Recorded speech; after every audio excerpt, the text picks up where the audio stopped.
에브라임과 므낫세는 요셉의 아들들이었습니다. 그러니까 야곱의 손자들이었습니다. 그런데 그들이 야곱의 아들로 선언이 됩니다. 어떻게 그런 일이 일어났습니까? 창세기 48장에 그 내용이 있지요. 이제 야곱이 병들었다라는 얘기를 듣고 요셉이 자기 아들 에브라임 므낫세 데리고 가지 않습니까? 그때 야곱이 힘을 내서 그들을 축복합니다. 그리고 이 에브라임과 므낫세는 내 손자가 아니라 내 아들이다라고 선언을 하게 됩니다. 그래서 그들이 이제 이스라엘 12지파를 나누는 가운데 들어가게 되었고 가나안 땅에 가서 삼촌들과 함께 땅을 분배받게 되었다라는 것이지요. 오늘 말씀을 보면 이 에브라임과 므낫세 지파, 즉 요셉 지파라고 할 수 있죠. 그들이 여호수아에게 찾아옵니다. 뭐라고 합니까? 왜 하나님께서 자기들에게 복을 주셔서 자기들이 큰 민족이 됐는데 자기들은 제비를 한 번만 뽑게 하냐라는 거예요. 우리도 각각의 지파인데, 우리도 삼촌들처럼 한 지파들인데 우리는 왜 제비를 한 번만 뽑게 하냐라고 했어요. 여러분, 말은 맞는 얘기잖아요, 그렇죠? 야곱이 아들로 선언했으면 이제 제비를 2번 뽑아야죠. 레위 지파는 제사장 지파니까 그들이 성막에서 일을 하게 되니까 이 제비를 뽑지 않았잖아요. 그들에게 땅이 분배되지 않았잖아요. 에브라임과 므낫세도 각각 제비를 뽑아야 되는데 왜 우리는 한 번만 제비를 뽑게 했냐라는 얘기죠. 여러분, 이 얘기의 핵심은 뭡니까? 우리가 받은 땅이 좀 작다라는 얘기입니다. 우리가 받은 땅이 작다. 넓은 땅이었으면 뭐 알아서 나눌 수 있겠죠. 작다는 얘기입니다. 여러분, 이 사실을 통해서 우리는 사람의 심리를 알 수 있습니다. 사람의 심리는요, 다른 사람이 받은 것이 늘 커 보이는 것입니다. 실제로 그렇지 않은데도 민수기 26장 말씀을 보면 이스라엘 백성들 각 지파의 숫자가 나옵니다. 여러분, 민수기 26장 34절에 보니까 므낫세 지파가 52,700명이었습니다. 그리고 37절 말씀을 보면 에브라임 지파가 32,500명이었습니다. 여러분, 그런데 이 숫자는 둘이 합치면 큰 것 같지만 땅으로 보면 많지만 적게 받은 지파가 있었습니다. 예를 들면 다한 지파 같은 경우는 64,400명이었고 이사갈 지파는 64,300명이었습니다. 그런데 여러분, 성경에 보면 가끔 여러분들이 가진 성경에 각 지파가 분배받은 땅들이 이렇게 색칠로 적혀있는 그런 지도가 있습니다. 거기를 보면 그들이 받은 땅은 훨씬 작습니다. 여러분, 반대로 므낫세 지파는 요단강 동편에도 땅을 넓게 분배받았고요, 서편에서도 땅을 분배받지 않았습니까? 그들이 받은 땅은 상대적으로 적지 않았습니다. 그게 사람의 심리입니다. 다른 사람이 갖고 있는 것이 늘 더 커 보이는 겁니다. 실제로 그렇다라고 하더라고요. 학교에서 초등학교 아이들 대상으로 심리 조사를 한 겁니다. 떡을 똑같이 크기로 무게까지 정확하게 놓고요, 아이들을 앉혀놓고 앞에 떡을 2개 놓고 어느 게 더 커 보이냐, 이게 네 떡이고 이게 제 떡인데 어느 게 더 커 보이냐 그랬더니 틀림없이 제 떡이 더 커 보인다고 다 했대잖아요. 그게 사람의 심리입니다. 여러분, 그 심리 때문에 무너지는 거예요. 여러분, 우리가 믿음의 길을 걸으면서 필요한 것이 있는데 자족하는 마음이에요. 그것이 경건에 큰 유익이 된다라고 하지 않았습니까? 디모데전서 6장 6절에 자족하는 마음이 있으면 경건은 큰 이익이 되느니라 라고 했습니다. 오늘 우리에게 그 은혜가 있기를 축원합니다. 여러분, 여호수아가 이 얘기를 듣고 상당히 난처했습니다. 왜 그렇죠? 자기가 에브라임 지파입니다. 그러니까 이거 욕먹게 생긴 겁니다. 부탁을 안 들어줘도 자기 지파에게 욕먹고 들어줘도 다른 지파에게 욕먹고 정말 난처한 상황이죠. 하나님께서 지도자에겐 지혜를 주시는 것 같아요. 뭐라고 말합니까? 산악지대로 올라가서 개척해라. 땅이 부족하면 산악지대로 올라가서 그들과 싸워 정복해서 그 산악지대를 개척하라 라고 했습니다. 15절에 그 내용이 나오죠. 브리스 족속, 르바임 족속이 사는 산악지대로 올라가서 땅을 얻기 위해서 개척하라 라고 했습니다. 여러분, 참 이 제안은 어려운 제안입니다. 왜냐하면 이 르바임 족속이 보통 족속이 아니기 때문입니다. 르바임이라는 단어는 어떤 뜻을 갖고 있는가 하면 거인이라는 뜻을 갖고 있습니다. 그러니까 이 르바임 족속은 아낙 조선들만큼 체격이 큰 장대한 족속이었습니다. 그들과 싸워 정복하는 것이 쉽지 않았습니다. 그래서 어떻게 하죠? 이 요셉 지파가 16절 보면 그들은 철로 된 무기를 가졌다라고 이야기를 합니다. 그거 정말 어려운 얘기 우리한테 하네. 그들은 철병거를 가졌는데 우리가 어떻게 산악지대로 가서 개척을 하나라고 이야기를 하죠. 그러자 여호사가 뭐라고 말합니까? 너희가 하나님의 복을 받아 큰 민족이 되었고 큰 권세를 가졌다면 철병거 가졌고 체격이 컸다라고 할지라도 능히 정복할 수 있지 않겠냐라는 거예요. 큰 은혜를 받았다면 하나님이 앞으로도 큰 은혜를 더 주실 수 있지 않겠냐라는 거예요. 그러니 올라가서 개척하라라는 얘기입니다. 그 내용이 17절 18절 말씀이죠.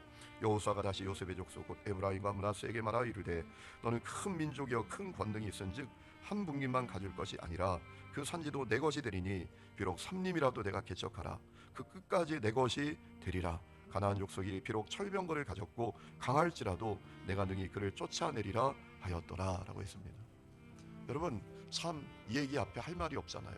큰 복을 받았다며 큰 민족이라며 그러면 큰 싸움도 할 수 있지. 여러분 얼마나 참 지혜로운 얘기인지 모릅니다. 무작정 하라는 게 아니에요. 말했잖아. 큰 복 받았다며 큰 민족이라며 그러면 큰 역사도 이룰 수 있지. 얼마나 참 대단한 도전인지 모릅니다. 여러분 그러고 이 말씀이 끝납니다. 어떻게 됐을까요? 이 요셉 지파가 이 도전 앞에 어떻게 했을까요? 그 도전에 반응했습니다. 그리고 산악지들을 정복했습니다. 그 사실을 어떻게 할까요?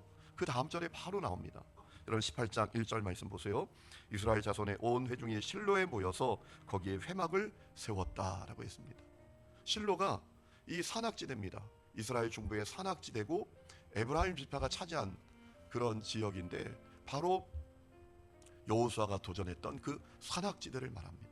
그러니까 에브라임 지파가 그 산악지대를 정복했다라는 것입니다. 그리고 놀랍게도 이스라엘 성들이 거기에 회막을 세웠다라는 거예요. 이 사실을 통해서 이 도전에 반응했구나. 그래서 산악지대를 개척했구나 라는 사실을 확인하게 됩니다. 여러분 이 말씀을 통해서 우리는 중요한 사실을 깨닫게 됩니다. 하나님께서 우리에게 주시는 은혜는 수동적인 은혜가 아니라 능동적인 은혜다라는 겁니다. 하나님께서는 우리에게 밥상을 차려만 주시는 분이 아니라 우리가 밥상을 차리게 하시는 분이시다라는 거예요. 이 사실을 기억해야 합니다. 그렇기 때문에 하나님이 다 해주시기만을 기다리지 말고 주님이 주신 자원과 능력과 힘과 믿음과 용기로 우리가 우리의 삶을 헤쳐나가며 승리하는 삶을 살아야 된다라는 겁니다. 여러분 이 말씀을 드리면 아마 좀 이해가 되실지 모르겠습니다. 어느 신학교에서 시험을 보는데 신학생이 시험지를 받았는데 시험지를 들고 보니까 하나도 모르겠는 거예요. 왜냐하면 공부를 하나도 안 했으니까. 고민하다가 어떡할까, 백지 내고 나갈까 생각하다가 지혜가 딱 떠오르대요. 여기 신학교잖아. 그래서 뭐라고 써놨냐 하면 하나님은 다 아십니다. 그리고 시험지를 내고 갔대요. 신학교 교수님이 그걸 들고 참 갈등이 됩니다. 믿음으로 하나님은 다 아십니다 라고 했는데 그건 사실인데 점수를 어떻게 매기나 고민하다가 그렇게 점수를 매겼대요. 하나님은 다 아시니까 하나님은 100점, 학생은 아무것도 모르니까 학생은 0점이라고 했다라는 거예요. 여러분 우리가 믿음의 길을 걸으면서 주님이 해주시기만을 기다리는 것은 바른 태도가 아니다라는 것입니다. 주님이 우리를 돌봐주십니다. 인도하십니다. 그런데 승리의 밥상을 다 차려서 옛다 주시는 분만이 아니라는 거예요. 승리의 밥상을 차릴 수 있는 자원과 힘과 건강과 능력과 믿음과 용기를 주심에 우리가 그것을 가지고 승리를 이루는 삶을 살아야 한다는 것입니다. 하나님은 하고자 하는 사람을 하게 하시는 분이십니다. 이 새벽 기도도 그런 의미에서 참 복되잖아요. 여러분 생각해 보세요. 기도하지 않고도 능히 승리한다면 이 새벽에 나올 이유가 뭐겠습니까? 여러분 이 새벽 기도는 승리를 만들어가는 놀라운 도구인 것을 믿으시기 바랍니다. 깨어서 기도할 때 승리를 누리게 되는 것입니다. 세상에 새벽에 나와서 기도 안 해도 다 이루어지고 다 형통하고 다 문제 해결되면 누가 기도하겠습니까? 여러분 그래서 나와서 기도하는 거잖아요. 그래서 우리가 나가서 전도하는 거잖아요. 동행 플러스 왜 합니까? 많은 사람들이 그래요. 교회 부흥되기를 원하냐고. 여러분께 여쭤볼게요. 교회 부흥되기를 원하십니까? 원하시죠? 여러분 내 신앙 가지지 말고 성경적인 신앙을 가지시기를 축원합니다. 어떤 분이 그랬대요. 우리 교회 부흥되는 거 원하지 않아. 이게 딱 좋아. 요만큼 모이는 게. 어디 성경에 그런 말씀이 적혀 있습니까?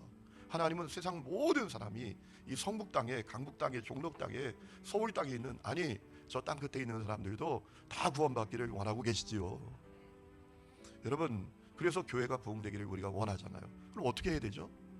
복음을 전해야죠. 복음을 전해야죠. 그렇죠? 누가?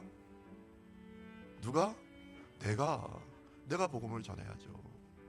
제가 한번 우리 장로님들하고 말씀을 나누는 가운데 한번 얘기를 드렸나요? 제가 계산중앙교회라고 제 아내 그 출신 그런 교회입니다. 그 교회에서 제 아내하고 만나서 결혼을 했는데, 지금 세상을 떠나신 최수영 목사님, 옛날 우리 구성전 있을 때 한번 집회를 오셨었죠. 이분이 대단한 분입니다. 생긴 게 완전히 불독같이 생겼어요. 딱 보면 불독상이에요. 해병대 나왔는데 아무도 이분 못 이깁니다. 근데 이분이 얼마나 참 대단한 분인지 몰라요. 교회에서 장로님들을 세울 때에도 딱 시험을 한대요. 저희들한테 하셨던 얘기예요.